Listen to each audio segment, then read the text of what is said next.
Una de las cosas que es muy triste de las sociedades en las que vivimos en estos tiempos es que si te pones a conversar con gente a tu alrededor, te vas a dar cuenta muy rápido de la cantidad de personas que están en problemas, ¿no? Que ciertas áreas de su vida no funcionan, les causan depresión o les causan dolor, ¿no? De hecho, muchas veces la gente cuando se acerca a la iglesia se acerca por esas razones, no es el 100% de los casos, pero muchas veces la gente llega aquí con dolores muy profundos y generalmente las preguntas que nos hacen son: ¿y ahora cómo le hago para salir de esto? En algunos casos, ¿cómo le hago para no recaer en esto? ¿No? Porque son cosas muy dolorosas. Y lo que no entendemos a veces es que lo que realmente necesitamos para poder vivir la vida correctamente es vivir con sabiduría. Precisamente por eso estamos empezando el día de hoy esta serie de mensajes. Si ven en su programa, la serie se titula Viviendo con Sabiduría. Lo que vamos a hacer a través de esta serie es precisamente sacar de la Biblia la sabiduría que nos enseña a enfrentar la vida de forma correcta. El título del mensaje del día de hoy es La importancia de la sabiduría. Pero miren, lo que quiero hacer el día de hoy no es simplemente analizar lo que la sabiduría es o no es, sino más bien, fíjate, Dios está haciendo en este momento un trabajo en el corazón de la gente que está con Él.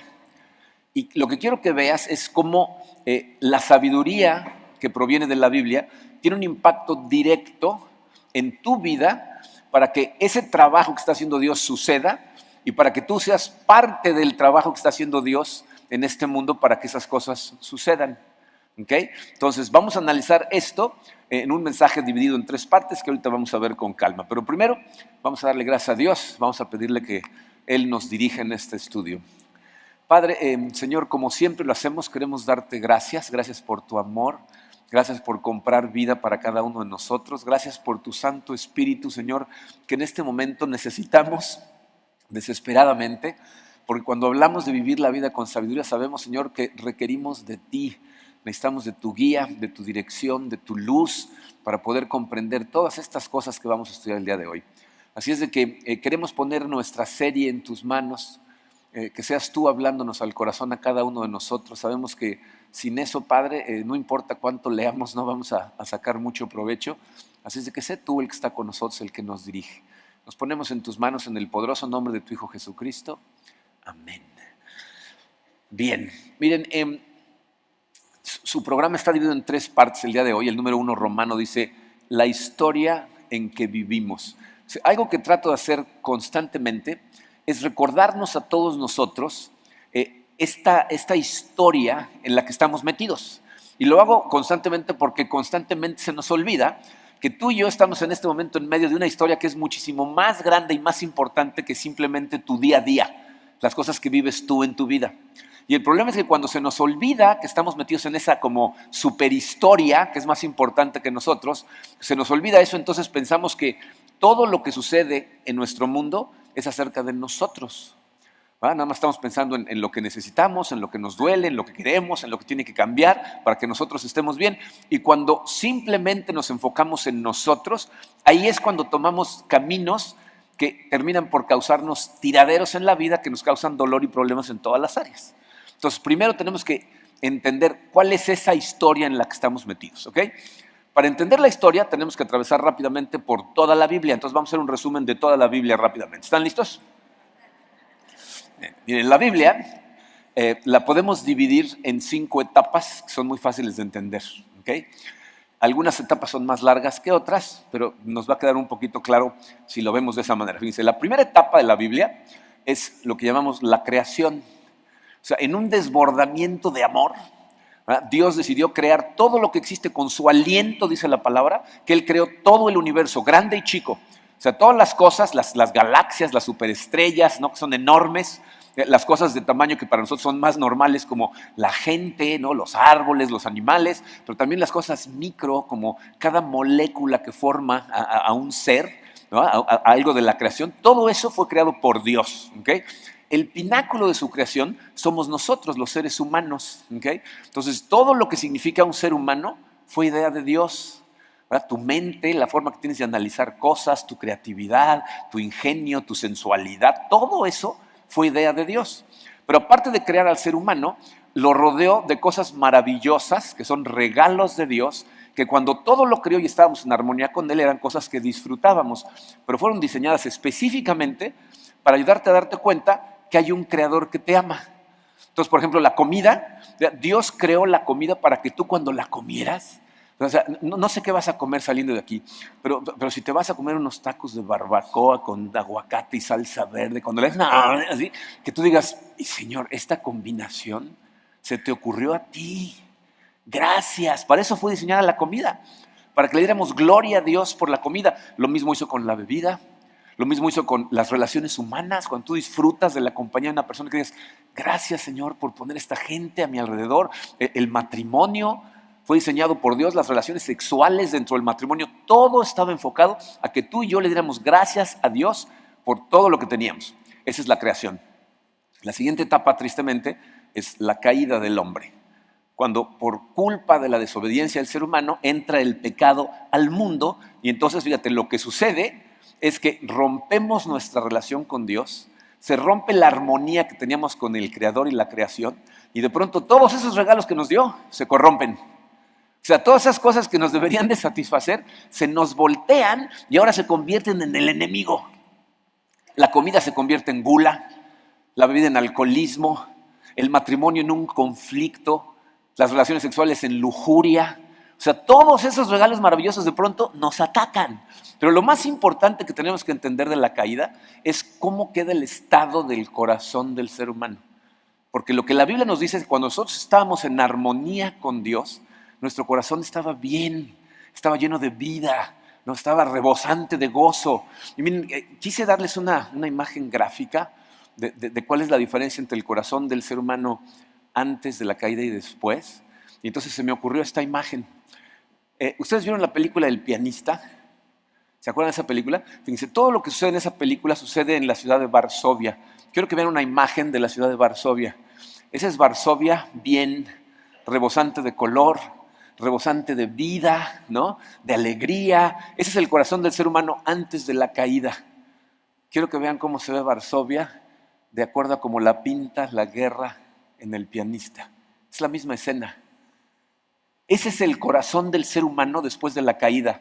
Devastación, un vacío espantoso, una destrucción, ¿no? O sea, de pronto incluso sin color, ¿no? Ese es el corazón del ser humano, pero curiosamente nuestro corazón extraña lo otro. O sea, nuestro corazón lo que extraña es eso. Nos añoramos de alguna manera, nuestra alma recuerda las cosas como eran antes de la caída y es lo que nosotros quisiéramos, y por eso el ser humano vive insatisfecho, porque tiene esa devastación en su corazón, y entonces lo que tratamos de hacer es restaurarlo nosotros. Queremos regresar nuestro corazón por nuestros propios medios a que se sienta y se vea como estaba antes de la caída, pero no podemos. Porque la manera en que tratamos de hacerlo es tomar esos regalos que Él nos dio y tratar de llenar nuestro corazón con ello pensando que eso va a restaurar al corazón. Pero esas cosas no fueron diseñadas para satisfacernos. Entonces no importa cuántas de esas cosas obtenemos en la vida, siempre sabemos y sentimos que necesitamos algo más. Y entonces fíjense, la caída del hombre causó siglos de frustración en los corazones de los seres humanos tratando de restaurarse a sí mismos. Y esa es la segunda etapa. La caída. Luego viene la tercera etapa, que es una cosa maravillosa que conocemos como la redención. Cuando Dios, en otro desbordamiento de amor, envía a su Hijo Jesucristo a vivir una vida perfecta, a enseñarnos cómo se vive la vida viviéndola Él perfectamente y luego a entregarse voluntariamente a morir en la cruz para el perdón de nuestros pecados. Miren, la redención es algo maravilloso porque lo que hace es proveer la forma en que nosotros podemos empezar a dejarle a Dios restaurar nuestro corazón a como estaba antes. O sea, Él abre el camino a que nosotros podamos llegar a eso a través de su Hijo Jesucristo.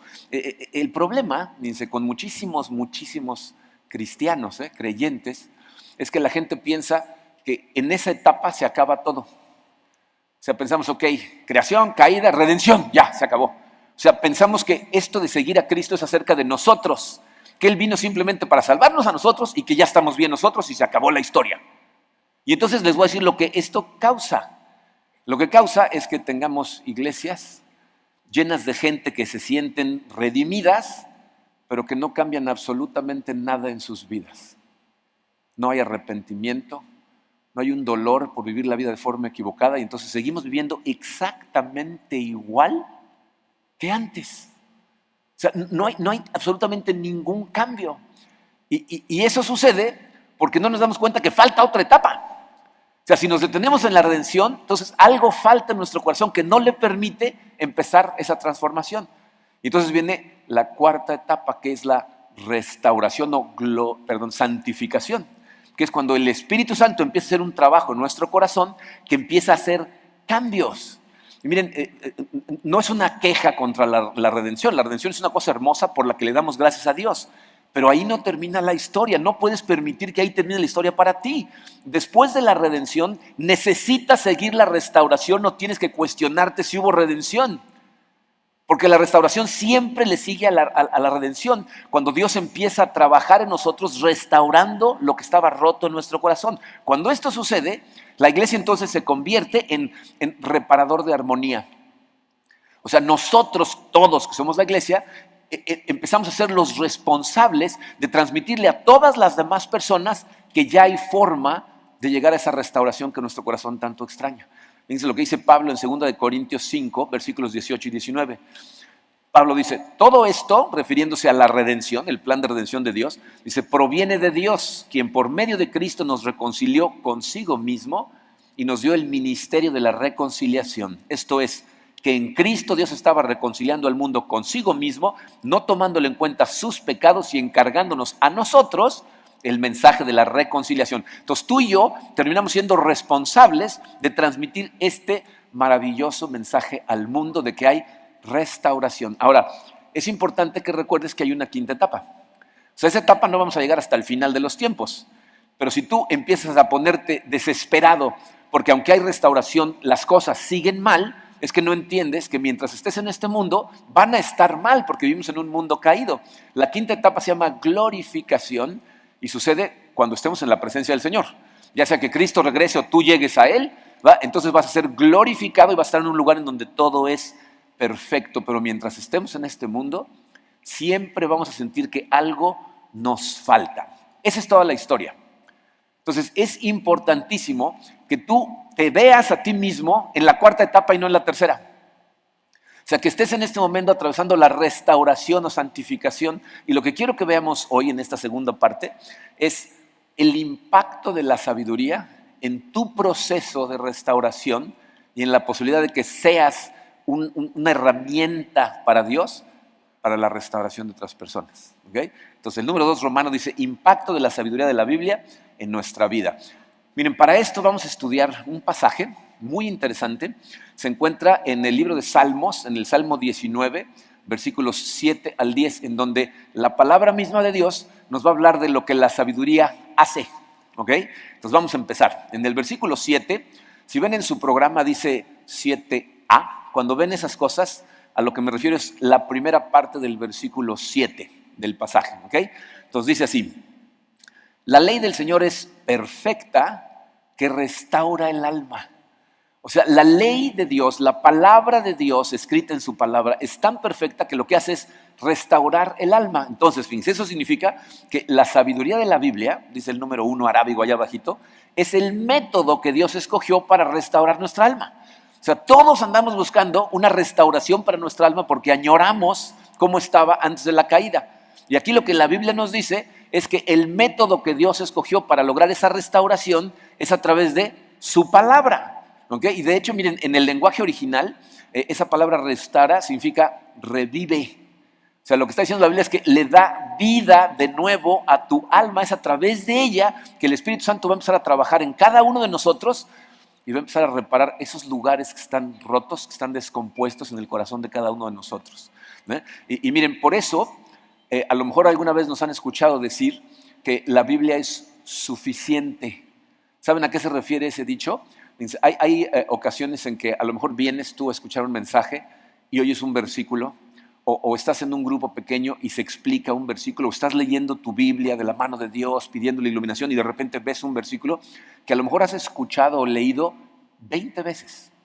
Pero de pronto ese versículo, ese día, Dios decide que te agarre y abres los ojos y de pronto tu vida es transformada. Por un versículo, ¿eh? O sea, hay momentos en la vida de la gente que han cambiado la dirección de su vida por la comprensión de un versículo. De hecho, fíjense, el movimiento protestante de la iglesia fue disparado por la lectura de un versículo por Martín Lutero. Cuando lo entendió, dijo, ¡ah!, y empezó a caminar de forma diferente. Entonces, la palabra de Dios, la sabiduría que viene de la Biblia, es el método que Dios utiliza para restaurar tu alma. ¿Okay?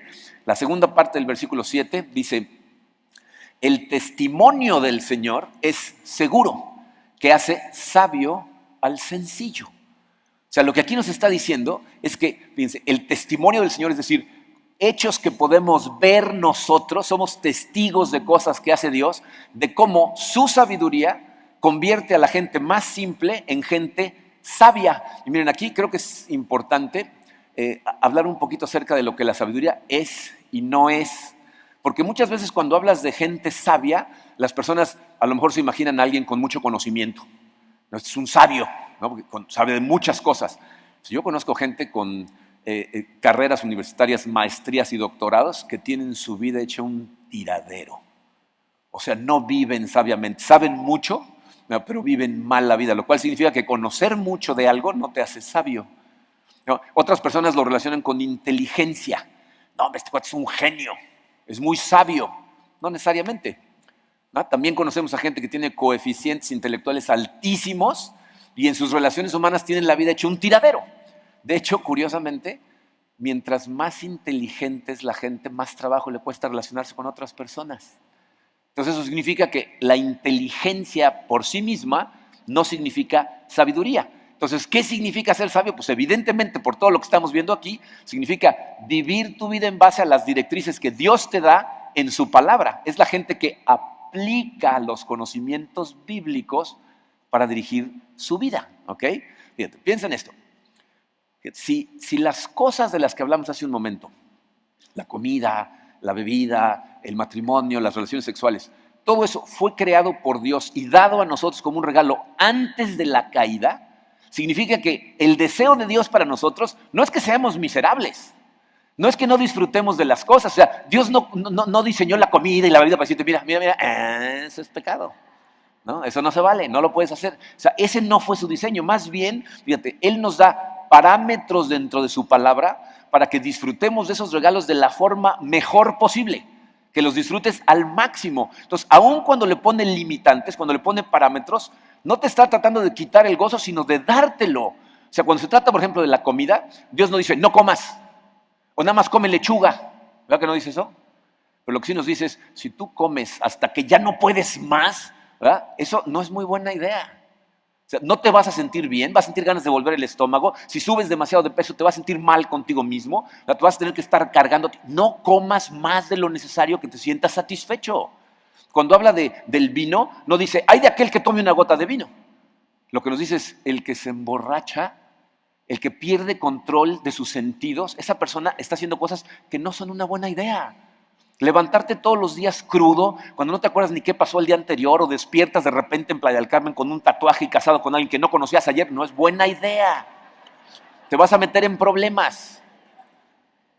Cuando habla de las relaciones sexuales, no dice no tengas relaciones sexuales, es malo y es sucio. Lo que dice es, si tienes relaciones sexuales fuera del matrimonio, te vas a hacer daño. Vas a terminar por herirte, por sentirte más vacío que antes. Aunque tú pienses que estás disfrutando, no estás disfrutando. Esas cosas son regalos que deberían de desplegar el esplendor de Dios, pero solamente funcionan cuando te quedas dentro de sus parámetros o te hacen daño. Por eso, dice, la gente que empieza a vivir de acuerdo a la sabiduría que da la Biblia, empieza a vivir una mejor vida. Eso significa, dice el número 2, que la sabiduría nos ayuda a tomar mejores decisiones. Se empieza a vivir la vida verdaderamente de una forma más sabia. Fíjense cómo la gente que sigue más bien la sabiduría del mundo piensa que nosotros somos unos aburridos de lo peor. No, entonces no hacen esto, no hacen lo otro, no se enfiestan. qué aburrido. ¿No te gustaría a ti disfrutar profundamente de la Biblia? Y fíjate, disfrutar realmente significa que después de disfrutarlo, no te sientes peor contigo, no te da vergüenza, no hay arrepentimiento y no hieres a nadie con tus acciones. ¿Te gustaría vivir así? Eso se logra con la sabiduría que proviene de la Biblia.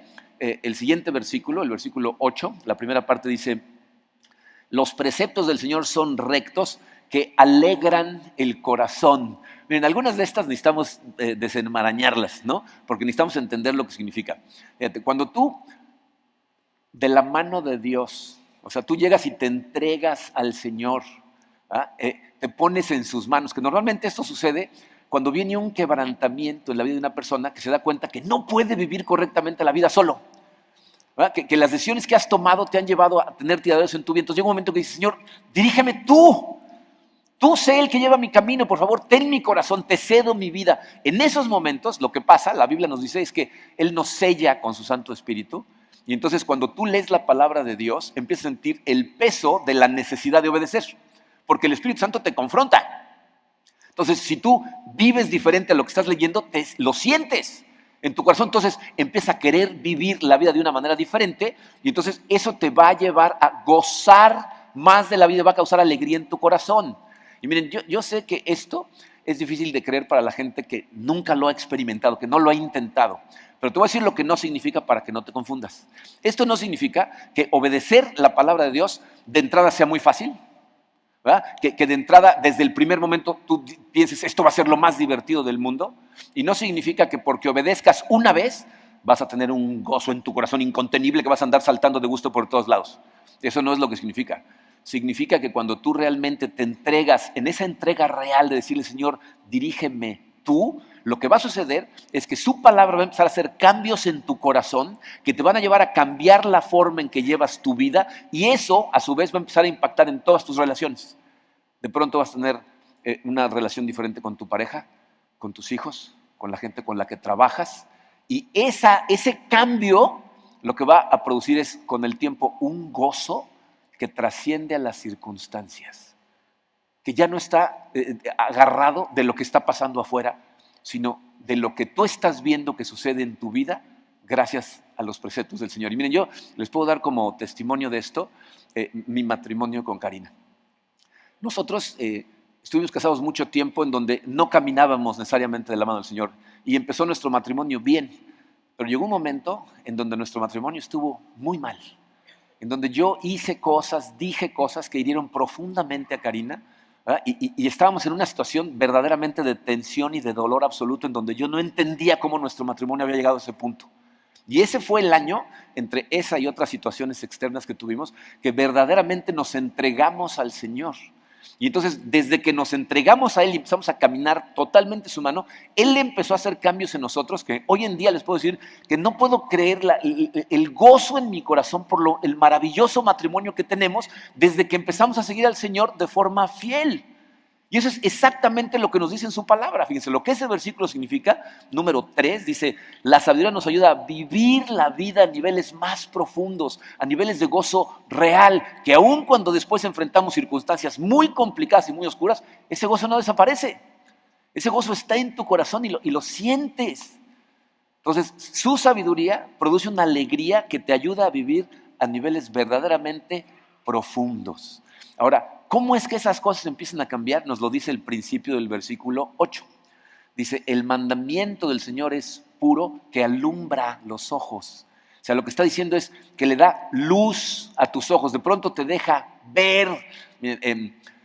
Yo creo que un fenómeno que todos los que usamos lentes, pero que nos aferramos a no usarlos por cierto tiempo, experimentamos, ¿no? No sé si te ha pasado a ti. A mí me sucedió, ¿no? Yo empecé a necesitar lentes, pero me rehusaba: no, todavía no. Y el día que me pusieron lentes, de repente dije: sí, los necesitaba, ¿no? Porque de repente ves las cosas otra vez y dices: caray, no, de repente: ay, Karina, yo pensé que se te habían borrado las pecas, pero ahí están, ¿no? O sea, ¿no? O la gente que no se quiere poner lentes. En esta semana estábamos manejando por el vecindario donde vivimos, que es el mismo en el que viven Emilio y Jenny, Emilio Brito, y entonces había una persona corriendo como a 200 metros, y Karina, que no se ha puesto lentes, dice: ahí va Emilio. Le digo: no, es una señora, ¿no? ¿no? Eso nos pasa a los que no usamos lentes, ¿no? Pero en el momento en que te los pones, de repente ves las cosas como realmente son, ¿no? Bueno, ese es exactamente el efecto que sucede con la sabiduría de la Biblia. Cuando tú, de la mano de Dios, ¿ok?, en relación profunda con Cristo, estás estudiando constantemente su palabra, vas a empezar a ver las cosas diferente, ¿no? Por ejemplo, te vas a encontrar con versículos. Yo como hombre me encontré con un versículo que dice: ama a tu esposa como Cristo amó a la iglesia. Entonces te preguntas: ¿y cómo amó Cristo a la iglesia? Pues la iglesia lo rechazó, lo escupió y lo crucificó, y él de todas maneras la amó y la salvó. Entonces, caray, entonces creo que me estoy comportando de una manera equivocada, ¿no? Mi matrimonio debe verse de otra manera. Te encuentras con un versículo que dice: lo más importante con tus hijos es que les impartas el conocimiento de Dios y el amor por Dios, y entonces ves tu rol de padre de otra forma. O te encuentras con un versículo que dice: tienes que trabajar como para el Señor y no como para nadie en este mundo. Entonces los que estamos trabajando decimos: entonces al que le doy cuenta no es a mi jefe. No importa si me está viendo o no me está viendo, el que siempre me está viendo es mi verdadero jefe, que es Dios. Entonces ves tu trabajo de otra manera. O te encuentras un versículo en donde Jesucristo dice: como trates al más pequeño de estos mis hijos, haz de cuenta que me estás tratando a mí. Y de pronto te das cuenta que todas tus relaciones cambian, porque toda la gente es portadora de la imagen de Dios. Entonces, de pronto empieza a ver totalmente diferente. No como tú crees que debería ser el mundo, sino como el que lo diseñó quiere que lo veas. Entonces, la sabiduría, dice el número 4, hace posible que veas correctamente al mundo. O sea, necesitas verlo a través de la lente de la Biblia o lo estás viendo distorsionado. Miren, cada vez que yo veo noticias, escucho noticias o me entero de gente que hace barbaridades a otras personas, que tú dices: pero ¿cómo puede alguien portarse de esa manera? ¿Sabes por qué pueden portarse de esa manera? Porque están viendo a través de una lente que les justifica su comportamiento. O sea, ellos piensan que está bien, que es correcto, que es justificable. Entonces la pregunta es: ¿a través de qué lente estás viendo tú la vida? ¿Estás utilizando la sabiduría que viene de la Biblia para interpretar al mundo, o estás utilizando sabiduría que proviene de otros lados? Porque esas personas se sienten sabias, nada más que su fuente de sabiduría no es la correcta. ¿Ok? ¿Qué más dice el pasaje? Versículo 9, la primera parte dice: el temor del Señor es limpio, que permanece para siempre. Miren, esa es una maravillosa noticia que necesita explicarse, porque para muchas personas ese concepto del temor del Señor no es algo fácil de entender. De hecho, confunde, porque como que la gente dice: ¿cómo que el temor del Señor? Pues que no es un Dios de amor misericordioso, ¿por qué tengo que tener miedo? Miren, vamos a entender qué significa esto. O sea, hay dos tipos de miedo en este mundo. Hay un miedo que es positivo. Hay un miedo que Dios puso en tu corazón para salvarte del peligro, ¿no? O sea, por ejemplo, si tú te acercas a un precipicio y eso te causa miedo, ese miedo es sano, porque va a evitar que tú llegues corriendo a ver el precipicio, te tropieces y te vayas de cabeza, ¿no? Te está tratando de cuidar. Pero hay un miedo que es negativo, ¿no? Por ejemplo, Dios pone en tu corazón propósitos, sueños, cosas que quiere que realices, y si a ti te da miedo intentarlas, ese miedo te congela y no te permite vivir la vida que Dios diseñó para ti. Ese es un miedo negativo, ¿ok? Bueno, el miedo, el temor de Dios, el temor que debemos de tener de Dios es un miedo positivo. Es como el miedo que tú tratas de inculcarle a tus hijos cuando los estás educando. Bien. En una de las casas en las que vivimos aquí en Cancún, que hemos vivido en casi todas las supermanzanas del centro, enfrente de nuestra casa había un parque lleno de árboles, y a mis hijos, Alex y Marco, cuando estaban chiquitos, les encantaba subirse a los árboles, ¿no? Se andaban subiendo por todos lados. Y a la orilla del parque había postes de luz y pasaban los cables cerca de los árboles. Y un día Marco me dijo: sí, Alex quiere subirse a ese árbol para ver qué pasa si toca el cable, ¿no? Y entonces llamé a Alex y le conté una historia verídica. Le dije: Alex, quiero platicar, porque yo trabajé con un muchacho en el departamento de sistemas de una de las empresas donde trabajé, que se cayó de una azotea, y de lo único que se pudo agarrar fue de un cable que tristemente era de alta tensión. Y entonces lo tocó, y gracias a Dios el cable lo aventó, pero antes de aventarlo le achicharró, le carbonizó los dos brazos. Le tuvieron que amputar los dos brazos, le pusieron dos prótesis que al final tenían ganchos, y entonces él todo lo que tenía eran dos ganchos. Trabajaba en sistemas, utilizaba unas como gomas con las que tecleaba, porque no tenía brazos. Le digo, se le carbonizaron los brazos cuando agarró el cable. ¿Entiendes eso? Y el otro tenía los ojos así de abiertos. Dime, ¿le inculqué ese miedo a los cables porque soy un padre malvado? ¿O porque lo amo con todo el corazón y quiero mantenerlo lejos del peligro? Bueno, ese es el tipo de temor que nosotros tenemos que tener acerca de Dios. Te tiene que dar pánico estar lejos de Dios. Lo que Dios quiere que entiendas es que cuando estás lejos de Él, todo sale mal.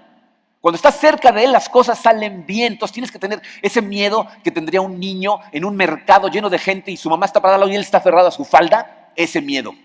Agarrado al Señor y nunca querer alejarte porque te da miedo estar lejos del Señor. Ese es este miedo. Entonces fíjate lo que hace la sabiduría de la Biblia. Dice el 5, nos ayuda a mantenernos seguros en Dios. Cuando entiendes de ese miedo, lo último que quieres es estar lejos de Dios. Quieres estar pegado a Él en todo momento. Y el final del pasaje, los versículos final del 9 y el versículo 10 dice, los juicios del Señor son verdaderos, todos ellos justos, deseables más que el oro, sí, más que mucho oro fino, más dulces que la miel y que el destilar del panal. Miren, este es un versículo que la gente normalmente dice que cree, pero es de dientes para afuera, ¿no? Porque yo quisiera ver qué decisión tomarías si alguien te dijera, si prometes nunca más volver a leer tu Biblia, te vamos a dar $100 millones. ¿Qué harías? No digan, porque van a mentir, ¿ok? Porque nos va a costar mucho trabajo creerle a este pasaje que dice que la palabra de Dios, los juicios de Dios que están revelados en su palabra, son más valiosos que todo el oro del mundo. Y fíjate, este versículo nos va a dar otro ejemplo de cómo esto es crucial, ¿verdad? La sabiduría de Dios es crucial para tu proceso de restauración. Bien, ¿ustedes recuerdan la película Los Piratas del Caribe? La buena, ¿no? La 1. Pero ¿se acuerdan de esa película? Se llamó La Maldición de la Perla Negra. ¿Se acuerdan de cuál era la maldición? Fíjense, estos piratas habían asaltado un galeón español que venía de México y se habían robado un oro azteca que según esto tenía una maldición. Entonces lo robaron y se lo llevaron y mientras tuvieran ese oro o no regresaran todo el oro al arcón de donde se lo robaron, ninguno de ellos podría disfrutar de nada. No podían sentir satisfacción, no podían probar las cosas. O sea, de hecho, el capitán del barco, cuando le está explicando esto a una mujer, le da una mordida a una manzana y la manzana se le convierte como en cenizas. ¿Verdad? Por más que tratan de disfrutar cosas, no pueden disfrutar de absolutamente nada. Es más, fíjate, no pueden ni siquiera sentir dolor. No los pueden matar, porque no están vivos realmente. ¿Se acuerdan la última escena? Cuando el capitán de repente le quitan la maldición, le dan un balazo y dice, siento la vida, y ¡pum! Se muere, ¿no? Pero, ¿no? O sea, no, mientras la maldición no podían disfrutar de absolutamente nada. Bueno, fíjense, esa maldición es una analogía perfecta de la vida alejado de Dios. Sin importar, después de la caída del hombre, sin importar qué cosas persigas, qué cosas disfrutas, qué cosas obtienes, no puedes disfrutar verdaderamente de nada porque no te saben a nada. Y ese es el significado de ese versículo. Dice, ¿de qué te sirve tener todo el oro del mundo, la comida más rica y más dulce, si no la puedes disfrutar en lo más mínimo? Si todo el tiempo necesitas más porque no te sabe a nada. Fíjate, el único método para que tú verdaderamente puedas disfrutar de esas cosas es a través de la restauración de tu corazón, que ya vimos en el punto número 1, que proviene de la sabiduría de la Biblia. Porque cuando se restaura tu corazón, cuando se empieza a restaurar, ¿sabes qué es lo que sucede? Te haces consciente de que Dios es suficiente. Y empiezas a sentir la suficiencia de Dios en tu corazón, un gozo en tu corazón por tu relación con Dios, que hace que dejes de perseguir esas cosas, pero cuando las tienes, las hace disfrutables. Por eso, lo que ese versículo significa es que la sabiduría de la Biblia, número 6, es lo más valioso que existe en este mundo. En este mundo en el que vivimos tú y yo, lo más valioso que existe es la sabiduría. Y hasta que no entiendes eso, vas a vivir como los piratas del Caribe. Ahora miren, esto puede crear una confusión en tu cabeza que es muy peligrosa. Y por eso consideré importante que entendieras cuál es la verdadera clave de la sabiduría, que es el número 3 romano, dice la clave de la sabiduría. Fíjate. Acabamos de establecer que la Biblia es lo más valioso que existe en este mundo, pero tienes que entender, la Biblia no es tu objetivo final. La Biblia no es otra cosa que un vehículo a través del cual nosotros conocemos y nos relacionamos con Cristo, porque el que realmente le da vida a tu corazón es Él, no la Biblia, no el libro, Él a través de la Biblia. Entonces, cuando tú lo que estás buscando es conocer mejor a Cristo a través del estudio de la Biblia, tu corazón entonces es verdaderamente transformado y empiezas a ver las cosas de una manera diferente. Fíjense, en el Evangelio de Juan, en el capítulo 5, hay una parte en la que Jesucristo está hablando con unos fariseos. Estos fariseos, dice al principio del capítulo, están buscando formas de matarlo porque acaba de sanar a un paralítico en un día de Sabbat. Entonces, como eso iba contra la ley que habían inventado ellos, ¿verdad? Porque esa parte de la ley la inventaron ellos, ¿no?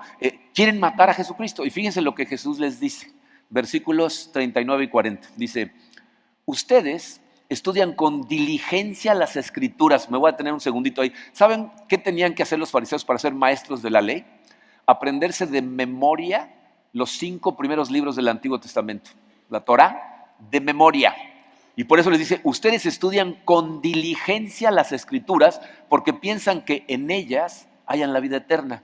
Y son ellas las que dan testimonio en mi favor. Sin embargo, ustedes no quieren venir a mí para tener esa vida. ¿Qué les está diciendo? Les está diciendo, ustedes están cometiendo un error garrafal. Quieren ir a la Biblia, quieren ir a la palabra de Dios pensando que si se la aprenden de memoria, eso les va a dar vida, pero no quieren venir a mí y toda la Biblia es acerca de mí. Eso es lo que le está diciendo. Tú lees en el Antiguo Testamento acerca de Abraham, el gran Abraham es Jesucristo. Lees acerca de Moisés, el gran Moisés es Cristo. El rey David, el gran David es Cristo. O sea, todos esos personajes son sombras terrenales que apuntan a la realidad espiritual que es Jesucristo. Entonces, si nosotros, fíjate, les dice, ustedes van ahí para buscar reglas, para buscar formas de comportamiento, para darse golpes de pecho y decir que son muy buenos, pero no te das cuenta que el que te da vida realmente soy yo. Entonces, si tú te aprendes la Biblia de memoria, como mucha gente hace, memorizan montones de versículos, los pueden repetir como periquitos, pero si no tienes una relación real con Cristo, te voy a decir lo que no va a suceder. En tu corazón no va a haber amor, no va a haber gozo, no va a haber paz, no va a haber paciencia, no va a haber humildad, no va a haber amabilidad, no va a haber dominio propio. O sea, no va a haber absolutamente ninguna transformación y entonces ninguna de las cosas que acabamos de estudiar anteriormente van a suceder en tu vida. Por lo tanto, fíjate, la clave de la sabiduría es esta. Lo que perseguimos no es a la Biblia, sino a Cristo. Esa es la clave. Tratamos de encontrar, conocer y acercarnos cada vez más a Él a través de su palabra. Por eso esto es tan confuso. Porque el único método o el más poderoso que tenemos para conocer verdaderamente a Cristo es a través de su palabra. Pero el objetivo no es la palabra, el objetivo es Él. Entonces, fíjense, lo que vamos a hacer en esta serie, vamos a estudiar, ¿verdad?, varios conceptos que son vitales para tu vida, pero cómo a través de su palabra y en conexión con Cristo esas cosas pueden ser transformadas de manera que tú realmente disfrutes. Porque miren, al final del día se van a dar cuenta que la vida tiene 3 dimensiones: largo, ancho y profundidad. El largo de la vida tiene que ver con cuánto tiempo vas a vivir. El ancho de la vida es la cantidad de actividades que tú le metes a tu vida, ¿no? Hay gente que tiene unos anchos de banda en su vida increíblemente amplios, ¿no? O sea que son padres de familia, esposos, profesionistas, pero aparte tienen un hobby, tienen un club social y uno deportivo y están tomando una maestría, o sea, tienen un ancho increíble, ¿no? Esa es la cantidad de actividades que tú le metes a tu vida. Pero la profundidad es lo que determina cuánto vas a disfrutar de cada una de esas actividades que tú le añades a tu vida. Entonces, mi oración para el resultado de esta serie es que tú entiendas que la longitud de tu vida se la tienes que dejar a Dios. Él es el responsable de cuánto vas a vivir. El ancho de tu vida deberías de poner las actividades que son más importantes verdaderamente, que provienen de la Biblia. Nos va a enseñar eso. Pero fíjate, ¿qué tanto las vas a disfrutar? La profundidad de tu vida depende de qué tanto estés de la mano de Cristo en relación a las actividades que llevas en tu vida. O sea, si Él invade tu vida al grado de que participa en todas las actividades, entonces las vas a disfrutar profundamente, pero si no, no importa cuál sea el ancho de tu vida, no lo vas a disfrutar. Mi oración es que verdaderamente te pongas en manos de Él para escoger el ancho de banda y que las disfrutes profundamente. Y eso es lo que vamos a aprender a través de esta serie. Vamos a orar. Padre, quiero darte gracias, Señor, por tu palabra, por la cantidad de cosas maravillosas que nos revelas en ella, Señor, por el Santo Espíritu que has puesto en nuestros corazones que nos ayuda a entender estas revelaciones. Señor, yo sé que estudiar la Biblia para muchas personas, especialmente si apenas están empezando, no es algo fácil. Solamente de tu mano podemos empezar a entender las cosas y por eso te pido, Señor, que nos acompañes a cada uno de los que estamos aquí, sin importar en qué lugar de su camino espiritual van, que tú seas nuestro guía, Señor, que tú nos acompañes, que tú le des luz a las cosas que vamos estudiando y que las hagas cada vez más comprensibles para nosotros, pero sobre todo, Señor, que las hagas transformacionales. Yo sé, Señor, que el camino de cambio, esa restauración de nuestro corazón puede ser un viaje pesado, en algunos casos doloroso, pero recuérdanos en todo momento, Señor, que al otro lado del túnel está un gozo que sobrepasa cualquier circunstancia cuando vamos de tu mano, Señor. Entonces te pido, Padre, por cada uno de estos hombres y mujeres que están aquí presentes en esta sala y todos los que están escuchando estas palabras, Padre, bendícenos a cada uno de nosotros. Te pido que trabajes en nuestros corazones justamente en lo que cada uno de nosotros necesitamos. Tú nos conoces, Padre. Sabes las barreras que hemos levantado, los lugares que están descompuestos. Te pido que tu Santo Espíritu entre a cada rincón de nuestro corazón y empiece esa labor de restauración tomados de tu mano. Bendice esta serie, Señor, bendice a esta tu iglesia. Nos ponemos en tus manos en el poderoso nombre de tu Hijo Jesucristo.